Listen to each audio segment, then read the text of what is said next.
Hello प्यारे छात्रों, आज की इस वीडियो में देखेंगे ब्रिज कोर्स सत्र आपका 2026-27 कक्षा 9 में विषय हिंदी का कार्यपुस्तिका आज की इस वीडियो में देखेंगे। तो प्यारे बच्चों देख लीजिए, ये आपका सत्र आपका 2026-27 की आपकी न्यू वर्कबुक है। आप अच्छे से देख लीजिए और यहाँ पे देख लीजिए सभी विषयों के यहाँ पे आपका नाम दिया गया है। तो आज की इस वीडियो में देखेंगे सप्ताह 3। सप्ताह तीसरा में आपका पूछा है वाक्य विन्यास, संज्ञा, सर्वनाम, क्रिया। उद्देश्य में है वाक्य रचना में सुधार और व्याकरण के ज्ञान को बढ़ावा देना। तो चलिए देखते हैं आपका सप्ताह 3। देखिए सप्ताह 3 में आपका पहला कार्यपत्रक है अर्थ के आधार पर वाक्यों के भेद उनके सामने लिखिए। ये का नंबर में दिया है अरे रात भूकंप आया था। तो आपको लिखना है अरे रात भूकंप आया था। तो ये हो जाएगा आपका विस्मयादि बोधक वाक्य। इसके बाद देखिए खा नंबर में है कल कौन आ रहा है। तो आपको लिखना है कल कौन आ रहा है। तो ये हो जाएगा आपका प्रश्नवाचक चिन्ह। इसके बाद देखिए गा नंबर में है आपकी यात्रा शुभ हो। तो यहाँ पे आपको लिखना है यात्रा शुभ हो। तो ये है आपका इच्छावाचक। इसके बाद देखिए घा नंबर में है वह पुस्तक पढ़ी पढ़। तो आपको लिखना है वह पुस्तक पढ़ी गई। तो ये हो जाएगा आपका विधानवाचक वाक्य। इसके बाद देखिए अंगा नंबर में है शायद आज वर्षा हो। यहाँ पे आपको लिखना है शायद आज वर्षा हो। तो ये हो जाएगा आपका संदेहवाचक वाक्य। तो आपको इस तरह से कार्यपत्रक 1 कंप्लीट करना है। इसके बाद देखिए नेक्स्ट है आपका कार्यपत्रक दूसरा। कार्यपत्रक दूसरा में है वाक्य परिवर्तित कर लिखिए। देखिए का नंबर में है वह पानी पी रहा है। तो आपको वाक्य परिवर्तित करके लिखना है। तो यहाँ पे प्रश्नवाचक वाक्य है क्या वह पानी पी रहा है। तो आपको यहाँ पे लिखना है क्या वह पानी पी रहा है। इसके बाद देखिए खा नंबर में है क्या वह सो रहा है। तो यहाँ पे आपको लिखना है विधिवाचक वाक्य बनाकर वह सो रहा है। इसके बाद गा नंबर में है कल मालिक आया था, निषेधवाचक वाक्य। तो आपको लिखना है कल मालिक नहीं आया था। आपको इस तरह से कार्यपत्रक दूसरे का कंप्लीट करना है। इसके बाद देखिए यहाँ से आते हैं आपके संज्ञा। देखिए यहाँ पे लिखे है संज्ञा हिंदी व्याकरण का सबसे महत्वपूर्ण आधार है। सरल शब्दों में कहे तो दुनिया में हर वस्तु का नाम और उसी नाम को व्याकरण की संज्ञा कहते हैं। इसके बाद देखिए संज्ञा की परिभाषा है किसी व्यक्ति, वस्तु, स्थान, प्राणी या भाव, गुण, दशा के नाम का बोध कराने वाले शब्दों को संज्ञा कहते हैं।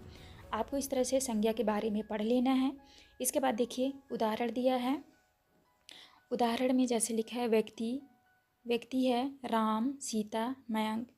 और देखिए वस्तु है पुस्तक, मेज, पंखा। स्थान है दिल्ली, भारत, विद्यालय।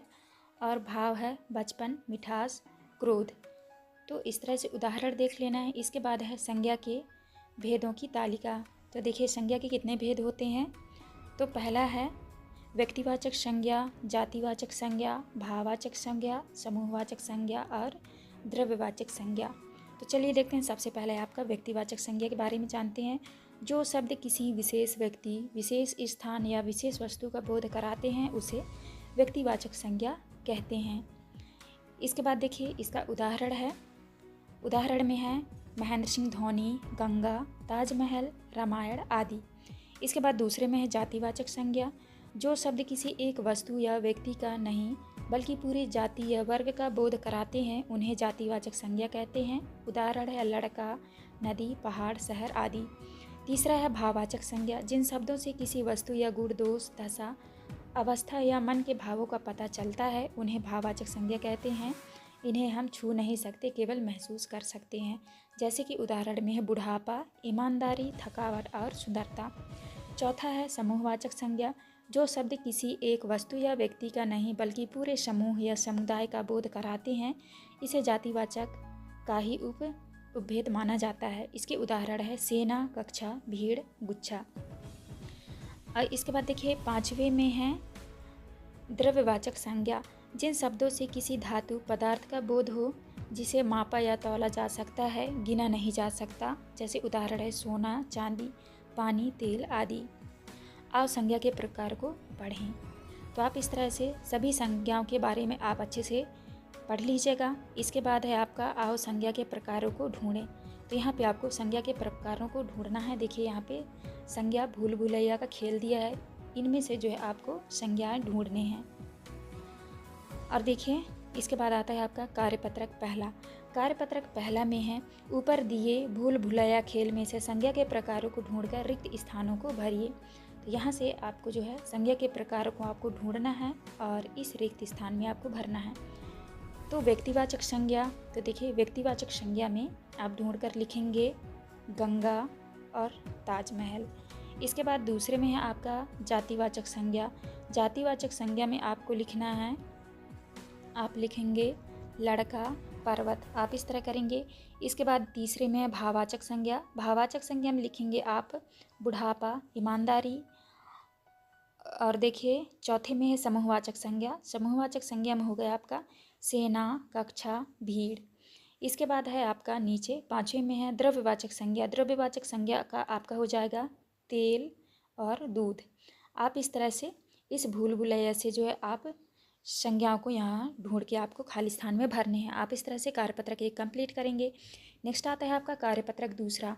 कार्यपत्रक दूसरा में निम्नलिखित वाक्यों में से संज्ञा एवं उनके भेदों के नाम छांटकर तालिका में लिखिए। तो देखिए यहाँ पे है वाक्य और यहाँ पे संज्ञा के भेद। वाक्य है लड़के खेल रहे हैं, तो जातिवाचक संज्ञा है। दूसरे में है यह पुस्तक पुरानी है, तो ये जातिवाचक संज्ञा है आपकी। और तीसरे में है गंगा हिमालय से निकलती है, व्यक्तिवाचक संज्ञा। चौथे में है सबके साथ प्रेम का व्यवहार करो, ये भाववाचक संज्ञा है। और पाँचवें में है गोपाल कृष्ण गोखले बचपन से तेज बुद्धि के थे, तो ये हो जाएगा आपका व्यक्तिवाचक संज्ञा। आप इस तरह से कार्यपत्रक दूसरा कंप्लीट करेंगे। इसके बाद देखिए यहाँ से आपके स्टार्ट हो जाते हैं सर्वनाम। सर्वनाम वे शब्द जो संज्ञा के स्थान पर प्रयोग किए जाते हैं उन्हें सर्वनाम कहते हैं। इसका शाब्दिक अर्थ है सबका नाम, सर्व प्लस नाम। इसके बाद है सर्वनाम का प्रयोग क्यों करते हैं। यदि हम कहें कि राम विद्यालय जाता है, राम वहाँ पढ़ता है, राम घर आता है, तो यह सुनने में अच्छा नहीं लगेगा। इसके स्थान पर हम कहें कि राम विद्यालय जाता है, वह वहाँ पढ़ता है और फिर घर आता है। जैसे उदाहरण में है मैं, तुम, वह, आप, कोई, यह, वे, ये, हम आदि। तो आप इस तरह से सर्वनाम के बारे में आप पढ़ लीजिएगा। और देखिए सर्वनाम के भेद हैं। हिंदी व्याकरण में सर्वनाम के मुख्य 6 भेद माने जाते हैं। तो देखिए पहला है आपका पुरुषवाचक सर्वनाम, और दूसरा है निश्चयवाचक सर्वनाम, तीसरा है अनिश्चयवाचक सर्वनाम, और चौथा है संबंधवाचक सर्वनाम, पांचवा है प्रश्नवाचक सर्वनाम, और छठवा है आपका निजवाचक सर्वनाम। आप इस तरह से संज्ञा के सर्वनाम के भेद आप अच्छे से पढ़ लीजिएगा और याद कर लीजिएगा। और देखिए इसके बाद आता है आपका कार्यपत्रक 1।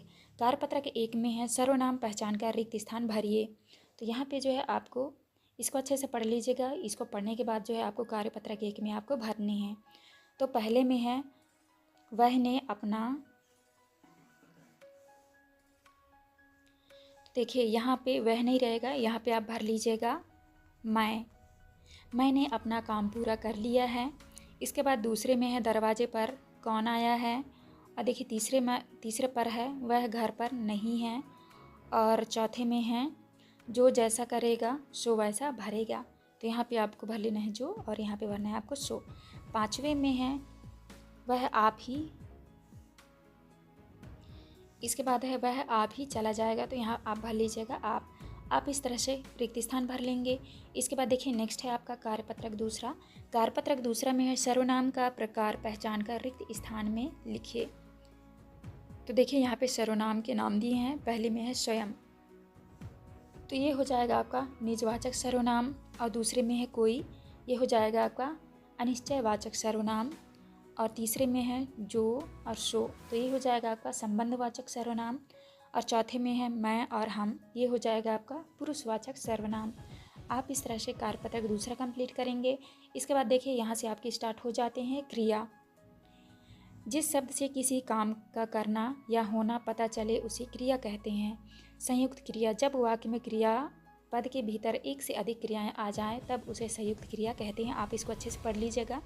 इसके बाद आता है आपका कार्यपत्रक पहला। निम्नलिखित वाक्यों में से संयुक्त क्रियाएं छांट कर लिखिए। देखिए पहले में है कवि बिहारी का संबंध भी ओरछा से जुड़ा हुआ है, तो ये हो जाएगा आपका संयुक्त क्रिया जुड़ा हुआ है। इसके बाद देखिए दूसरे में है खा नंबर में पूछा है भोपाल झीलों की नगरी के रूप में जाना जाता है, तो ये है आपका संयुक्त क्रिया जाना जाता है। इसके बाद ग नंबर में है भीमबेटका की गुफाएं मध्य पाषाणकालीन मानव इतिहास का वैभव संजोए हैं। तो ये भी है आपका संयुक्त क्रिया संजोए हैं। आप इस तरह से कार्यपत्रक 1 कंप्लीट करेंगे। इसके बाद यहाँ से देखिए नेक्स्ट है आपका निम्नलिखित वाक्यों को ध्यान से पढ़िए। तो आपको जो है इन वाक्यों को आपको ध्यान से पढ़ना है। इसके बाद आपको आंसर करने हैं। देखिए यहाँ पे दिया है अकर्मक क्रिया और सकर्मक क्रिया।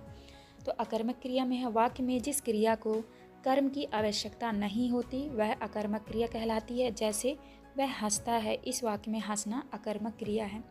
सकर्मक क्रिया में है जिस क्रिया का फल कर्म पर पड़ता है तथा जिसके प्रयोग में कर्म की अनिवार्यता बनी रहती है, इसे सकर्मक क्रिया कहते हैं। जैसे सीता पत्र लिखती है, इस वाक्य में लिखना सकर्मक क्रिया है। तो आप इनको अच्छे से पढ़ लीजिएगा। इसके बाद आपको आंसर करने हैं। कार्यपत्रक 2 में देखिए निम्नलिखित वाक्यों में से अकर्मक और सकर्मक क्रियाएं आपको छांट कर लिखने हैं। पहले में देखिए तुम धुंधले कांच को छिपाते हो, तो ये हो जाएगा आपका सकर्मक क्रिया। और ख नंबर में है मैं तुम्हारे साथ रहता हूँ, तो ये हो जाएगा आपका अकर्मक क्रिया। और ग नंबर में है तुम क्यों रो रहे हो, ये हो जाएगा आपका अकर्मक क्रिया। और घ में है कोयल आकाश में उड़ रही है, तो आपको लिखना है अकर्मक क्रिया। आप इस तरह से कार्यपत्रक 2 कंप्लीट करेंगे।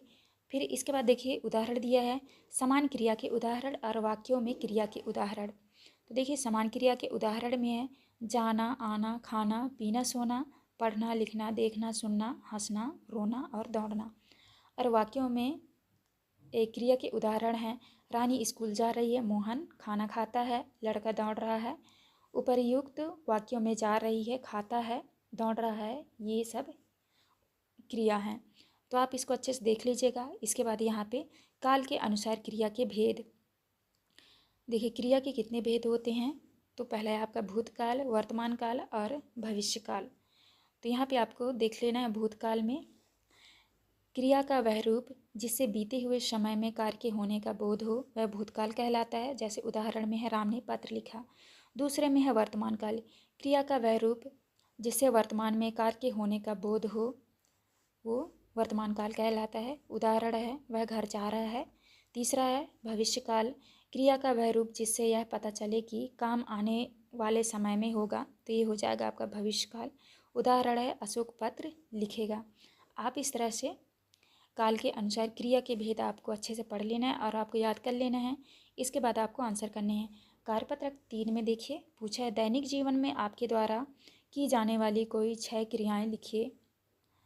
तो पहला है नहाना, ब्रश करना, पढ़ाई करना, खेलना, पानी पीना, खाना खाना। आप इस तरह कार्यपत्रक 3 में करेंगे।